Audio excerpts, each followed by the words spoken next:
Magandang araw sa inyong lahat. Ako si Edwin. Welcome back sa Edwin Tan Podcast, kung saan nagkukwentuhan tayo tungkol sa mga librong may impact, mga kwento ng buhay, at mga aral na pwedeng magpabago sa araw mo. O baka pati sa buong buhay mo. Today, gusto kong pag-usapan ang takeaway ko sa isa sa mga librong sobrang simple pero nakaka-life-changing, Let Them by Mel Robbins. Kung minsan may mga librong hindi kailangan ng malalalim na termino o komplikadong konsepto, minsan isang simpleng prinsipyo lang, pero sa pool sa dibdib. Itong Let Them, ganun ang dating sa akin.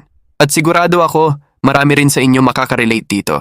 So, ano ba talaga ang pinaka-lesson ng librong to? Ang simpleng sagot, let people be who they are, and choose peace over control. Pero syempre, hindi ganun kasimple ang application sa totoong buhay. Kaya himayin natin, kwentuhan natin, at ilagay natin sa mga sitwasyong totoo, ramdam, at araw-araw nating hinaharap. 1. Ang totoong pagod, hindi sa tao, kundi sa pagkontrol sa tao. Alam mo yung feeling na sobrang exhausted ka kahit wala ka namang ginawa? Yung tipong, bakit parang drained ako kahit hindi naman ako nag-gym? Hindi naman ako nag-travel, hindi naman ako nag-overwork? Minsan kasi, napapagod tayo hindi dahil sa ginagawa natin, kundi sa mga taong sinusubukan nating kontrolin. Like, bakit hindi kanya tinext pabalik? Bakit hindi siya naging considerate?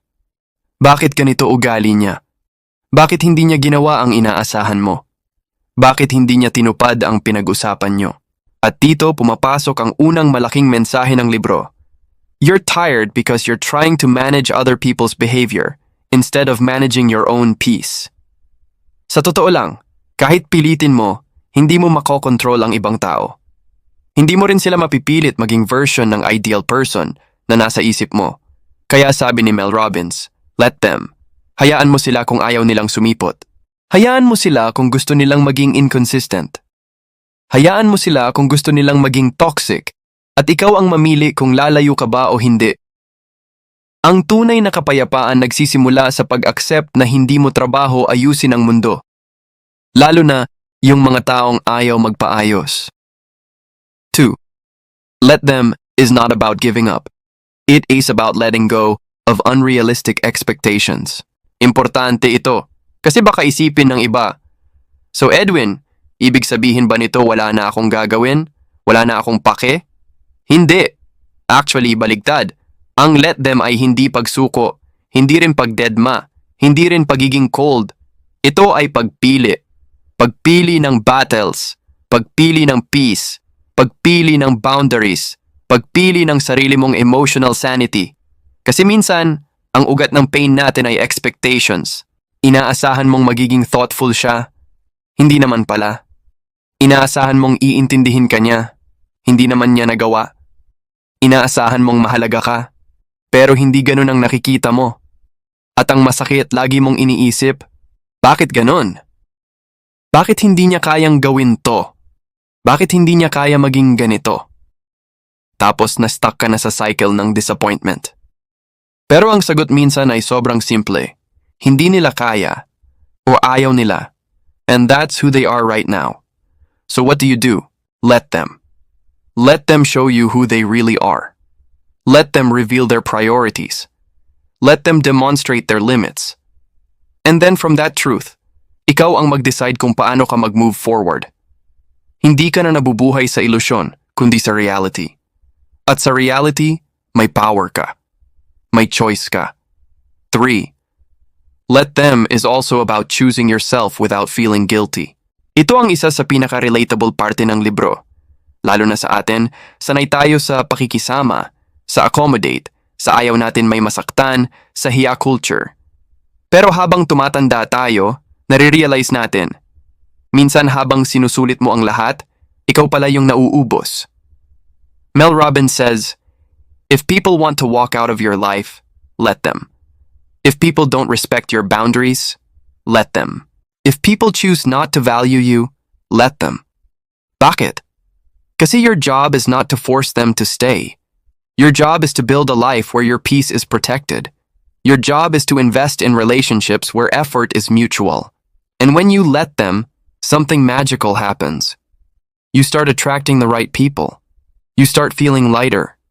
You start choosing yourself. You start prioritizing your emotional health without guilt kasi tanggap mo na hindi ka para sa lahat at hindi rin lahat para sa'yo. 4. Let them brings you back to your power. Ito yung pinakagusto ko sa libro. It's not passive. It's not weak. It's actually empowering. Kapag sinabi mong let them, you're not giving up control. You're getting it back. Kasi, hindi mo kontrolado ang actions nila. Pero kontrolado mo ang reaction mo. Hindi mo kontrolado ang choices nila. Pero kontrolado mo ang boundaries mo. Hindi mo kontrolado ang priorities nila. Pero kontrolado mo ang sarili mong peace. At sa dulo, dun talaga nagbabago ang buhay. Sa moment na nare-realize mo na may choice ka palagi. 5. Let them helps you stop taking everything personally. Ito personally tinamaan ako. Kasi minsan automatic reaction natin is, ginawa niya yan kasi ganito ako. Hindi niya ako nireplyan kasi hindi ako mahalaga. Ayaw niya sumama kasi ayaw niya sa akin. Pero the truth is, minsan wala talagang kinalaman sa'yo. Busy lang sila. May problema sila. May sarili silang mundo. May sarili silang issues. And that's why Mel Robbins says, let them be themselves. And stop making everything a reflection of your worth. Hindi lahat offense. Hindi lahat rejection. Hindi lahat personal. At ang sarap sa pakiramdam when you stop carrying that emotional weight. 6. The freedom after let them. Ito yung part na gusto kong iwan sa inyo. Pag sinimulan mong i-apply ang let them principle sa buhay mo, unti-unti mong mapapansin ang mga pagbabago. Mas gumagaan ang puso mo, mas konti ang triggers, mas konti ang disappointments, mas konti ang drama, mas konti ang bigat, mas maraming peace, mas maraming clarity, mas maraming authenticity, at higit sa lahat, mas lumalabas yung tunay mong sarili kasi hindi ka na nag-a-adjust para sa mga taong hindi naman nag-e-effort para intindihin ka. Kung may isang sentence akong gustong iuwi ng audience ko from this episode, ito yon. You can't control people, but you can choose what kind of life you want to protect. And sometimes, to protect your peace, you need to learn to say, let them. Let them misunderstand you. Let them walk away. Let them stay silent. Let them do what they want. Because your life, your emotions, your mental health, your happiness deserve better than constant struggle for control. Kung nakatulong sa'yo ang episode na to, please like, share at subscribe sa Edwin Tan Podcast sa YouTube, Facebook, TikTok at Spotify. Maraming salamat sa lahat ng nag-like, nag-share at nag-subscribe. Sobrang laking bagay niyan sa akin at sa mission natin na maghatid ng mga kwentong nakakagaan ng loob at nakakapagbigay inspirasyon. Hanggang sa susunod, this is Edwin. And remember, your peace is worth protecting. Let them and choose you.